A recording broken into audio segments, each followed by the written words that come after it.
we as professors inculcate in particularly PhD students that they need to do field work.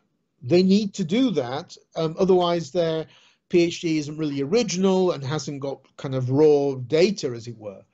How then can academics themselves write books without themselves doing field work? Maybe they were too scared to go to Ukraine. I don't know what the reasons were. I know that when my book published in 2017, Putin's War Against Ukraine, I spent over a year on many different trips, traveling throughout southern and eastern Ukraine to try to understand what was going on and to try to understand the identity question in that part of Ukraine.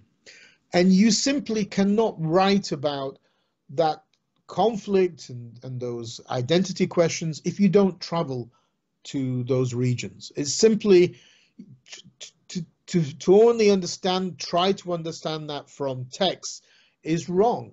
And it's actually bad academic work. Particularly, it gives you an insight into how most of Ukraine's Russian speakers have always been patriotic and loyal to Kyiv.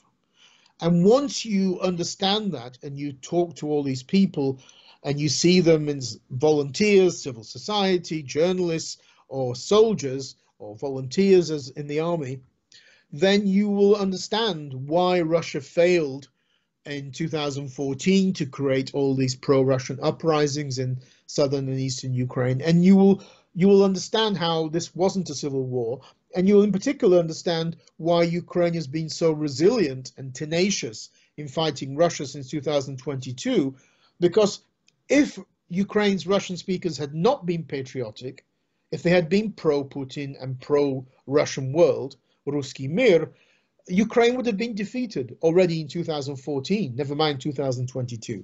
The fact that's not the case shows to what degree anybody looking at this and seeing Russian speakers as unpatriotic is simply barking up the wrong tree. So the lack of field research is a major disappointment. I mean, Serhei Kudelia, who's also written a very critical review of Driscoll and Erel's book, is a classic example of a good academic, a scholar who did many visits to Ukraine to do that kind of field work. And his new book is now coming out shortly, published by Oxford University Press, which I am looking forward to reading.